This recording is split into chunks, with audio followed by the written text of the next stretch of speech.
Vous voulez que je parle en wolof ou en français? Je pense que c'est au public de décider, hein, peut-être. Vous pouvez faire les deux. Bon, comme je vais abuser de mon statut de ministre pour imposer de parler wolof. Ma féliciter sama collègue ministre des Affaires étrangères et le ministre secrétaire d'État de la diaspora.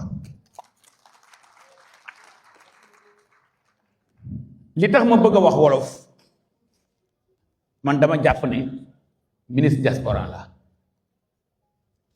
def naa 2 ans Italie def 6,5 années Allemagne def 7 ans Angleterre def 6 ans et demi Afrique du Sud def 4 ans Kenya def 4 ans Île Maurice def 4 ans Togo balaa may ñibbi Sénégal.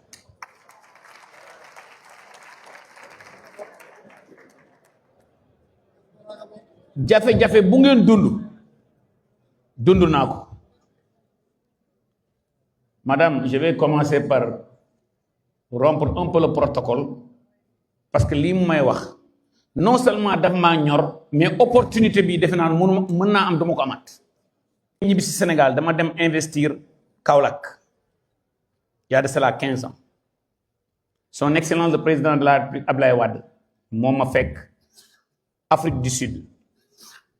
Ministre des Affaires étrangères bii moo nekkoon foofu ambassadeur mu bëggoon ma ñibbisi loo ko ma ne ko non monsieur le président mënumaa ñibbisi mais dinaa investir Sénégal ma investir dans une usine d'huile à Kaolack j'ai perdu 250 millions.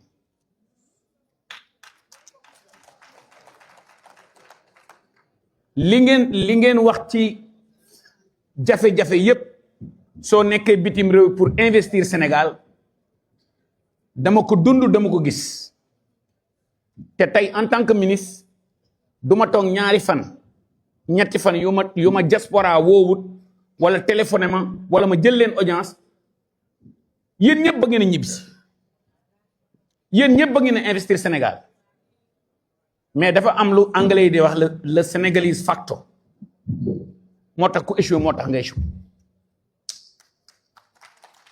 mais ça ne m'a pas empêché, ça ne m'a pas découragé. 15 ans après, je suis revenu au Sénégal pour faire de l'élevage. Je ne suis pas politicien, beaucoup de Pastef. Son Excellence le président de la République et le premier ministre, bëgg réew mi ak mbaax gu ñu mbaax ñu ne ma ñu gis li may def ñu wooma. La raison pour laquelle je vous raconte tout ça yéen diaspora bi dama bëgg a profiter wu ci occasion bi pour wax leen lenn xam naa ne sax xam ngeen ko lu baax lu yomb amul fenn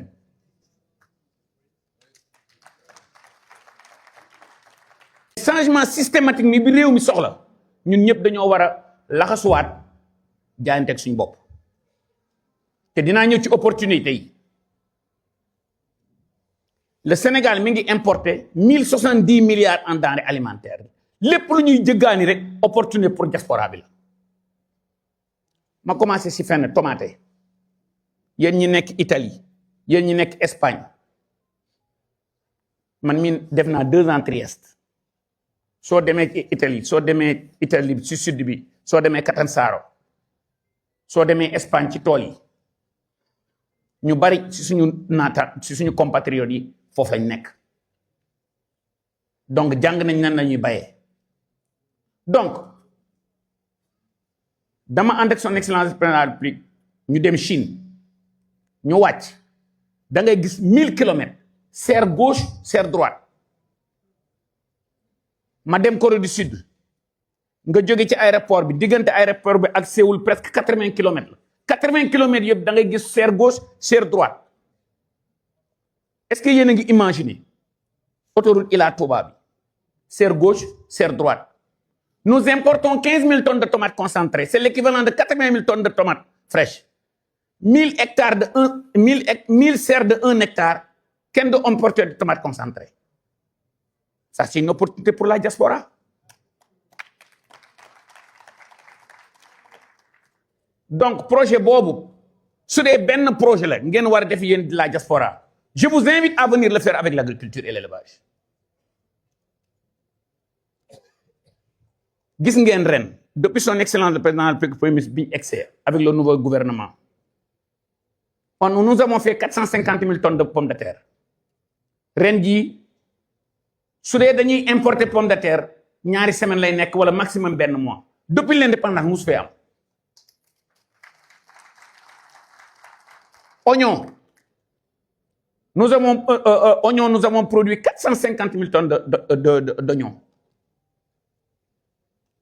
30% bi dafay yàqu lu tax dafay yàqu parce que hangar frigorifique amu fi. Ça aussi c'est une autre opportunité pour la diaspora. Nous importons 100 millions d'euros de lait en poudre te na ngeen ma baal ci waxin bi peut-être ñoom ñoo ko tuddee en poudre mais peut-être leneen la sax parce que su leen neexee sax ñu def ci poudre de manioc suukar ko ne soow la. C'est l'équivalent de 100 000 vaches laitières améliorées génétiquement et pour nourrir ces 100 000 vaches laitières améliorées génétiquement il faut 50 000 hectares d'ensilage de maïs et d'ensilage de sorgho. C'est une autre opportunité pour la diaspora.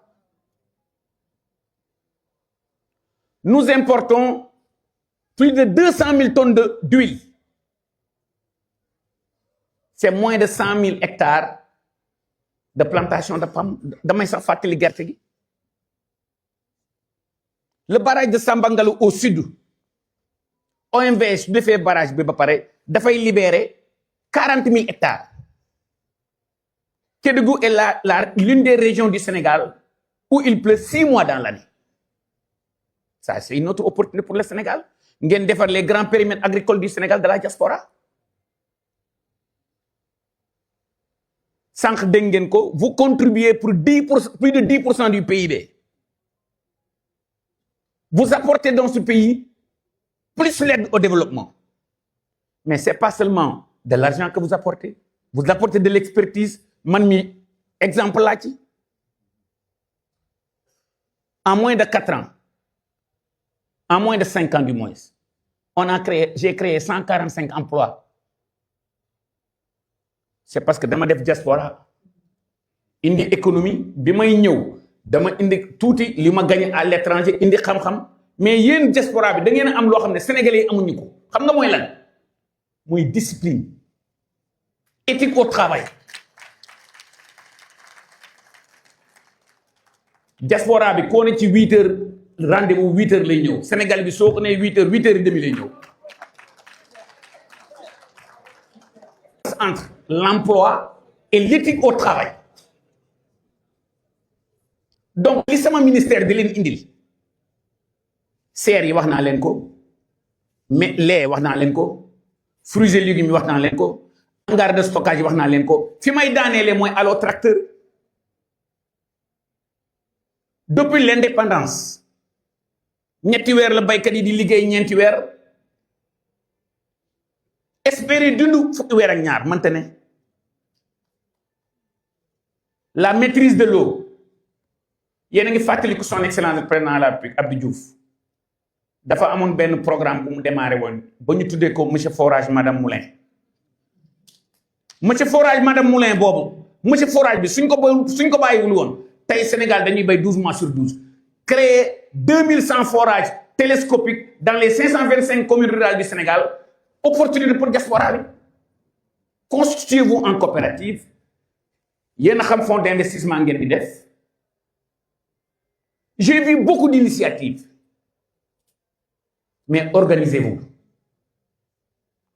Fi may daaneele rek venez nous voir su doon benn projet sax nañ commencer. En tout cas le ministre parle votre langage te li metti ba metti su ma yëkkat dindee sama casquette ministre dinaa sol sama casquette ancien banquier ñu dem uti xaalis. li ma leen fi may daaneel rek mooy